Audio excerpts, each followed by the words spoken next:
तो कुछ important instructions हैं जो मुझे लगता है मुझे आपके साथ शेयर करनी चाहिए इस वीज़ा के हवाले से कि आपको पता हो ये आपको क्यों चाहिए या आपको आइडिया हो।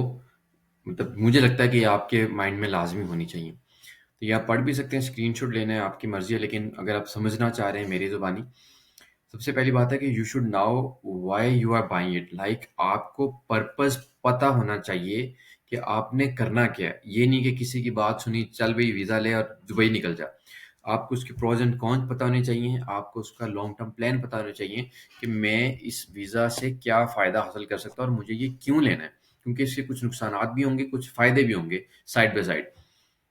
और अगर तो आपके पास डिग्री है और आपका एजेंट या कंसल्टेंट कह रहा है कि विदाउट डिग्री अप्लाई करना है, तो नो। आप कोशिश करें कि आप कहें कि भाई मैंने विद डिग्री ही अप्लाई करना है, वसीम भाई ने कहा है। और अटेस्टेड डिग्री आपने 4 जगहों से करवानी है। अगर आपने बैचलर्स या मास्टर्स किया हुआ है और इंटर किया हुआ है तो 5 जगहों से टेस्ट करवानी है।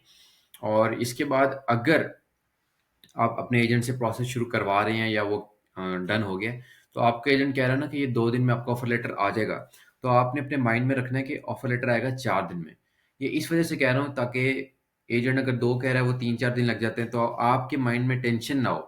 मतलब अगर एजेंट कह रहा है कि 15 दिन का वीज़ा का प्रोसेस है, आप समझें 20 से 25 दिन का प्रोसेस है, ताकि आपका अपना स्केड्यूल या टाइमलाइन खराब ना हो। ये सिर्फ एक छोटा-सा क्लू है ईज़ी रहने का, मज़ा आएगा।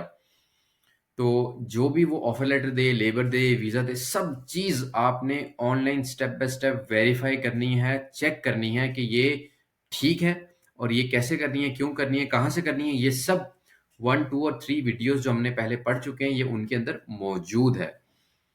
और जब आप अपने एजेंट से डील कर रहे होंगे तो आपने मार्केट विजिट करनी है, ये चेक करना है कि वीज़ा निकल रहे हैं, प्राइस रेशो क्या चल रही है, अप्रूवल रेशो क्या चल रही है, मार्केट में रेट्स क्या चल रहे हैं। लाइक जब मैंने तकरीबन जुलाई 2024 में वीज़ा का जो रेट्स थे वो 6,500, 7,000, 7,500, 8,000 तक मिल रहे थे।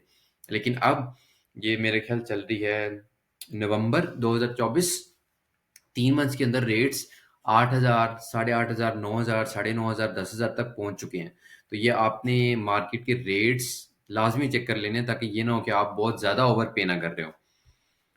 पेमेंट एडवांस आपने कोई नहीं करनी। कोशिश करें या तो लेबर अप्रूवल जब आ जाए तब पे करें, या ऑफर लेटर जब दे दे वो बंदा तब पे करें। उससे पहले पे करने की ज़रूरत नहीं है। सारे पॉइंट्स आपने एजेंट से डिस्कस करने हैं। क्यों? क्योंकि अब आपको सब पता है वो वीडियोस देखने के बाद कि क्या होना चाहिए, क्या नहीं होना चाहिए, क्या आपको ज़रूरत है। तो वो आपके एजेंट को भी पता हो कि आपको इन सब चीज़ों का आइडिया है।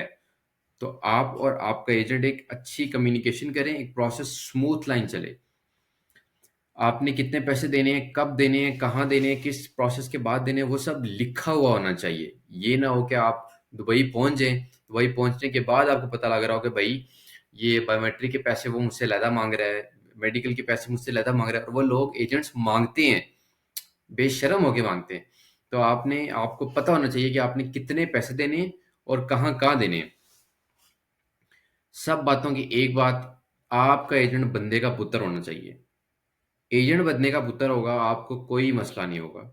ये सबसे ज़रूरी बात है। एक और बात, कुछ लोग कहते हैं कि मेरा खाला वहाँ पे, मेरा चाचू वहाँ है, मेरा मामू आए। मज़े की बात ये है, जो खाला, चाचू, मामू से वीज़ा लेते हैं, उनको वीज़ा मज़ीद महँगा मिलता है। तो आपने इसका भी ख़्याल रखना चाहिए। एजेंट तो बंदे का पुत्र हो, आपके ये रिश्तेदार भी बंदे के पुत्र होने चाहिए। ये आपको अभी शायद महसूस ना हो रहा मैं क्यों कह रहा हूँ, लेकिन आपको ये पता चल जाएगा ये मैं क्या कहना चाह रहा हूँ। यूएई जाने से पहले अपने अकोमोडेशन की चीज़ें वगैरह देख के जाएँ कि आपने कहाँ रहना है, किसके पास रहना है। ये ना हो कि भैया आप एयरपोर्ट पहुँच जाएँ और आप देख रहे हो कि भैया अब मैं कहाँ जाऊँ। तो पाकिस्तानी करेंसी आपने बिल्कुल नहीं लेके जानी। मेरे पास अभी भी करेंसी पाकिस्तान पड़ी हुई है, उसका मुझे कोई फ़ायदा नहीं हो रहा। दिरहम लेके जाएँ। अपने डॉक्यूमेंट्स वगैरह ड्राइव में या अच्छी जगह पे सेव रखें ताकि आपको कोई मसला ना होए।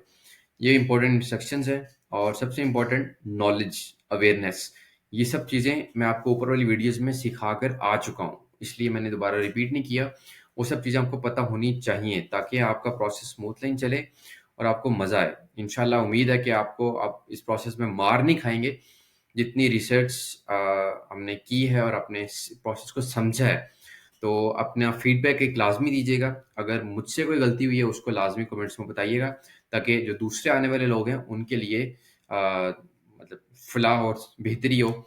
तो भाई को इजाज़त दें, इंशाल्लाह नई ऐसी रिसर्च वाली वीडियोज़ के साथ हम दोबारा आएँगे। तब तक के लिए दोनों हाथों से सलाम। अपना ख़्याल रखें और दुआओं में याद रखें। अल्लाह हाफ़िज़, बाय बाय, अस्सलाम वालेकुम।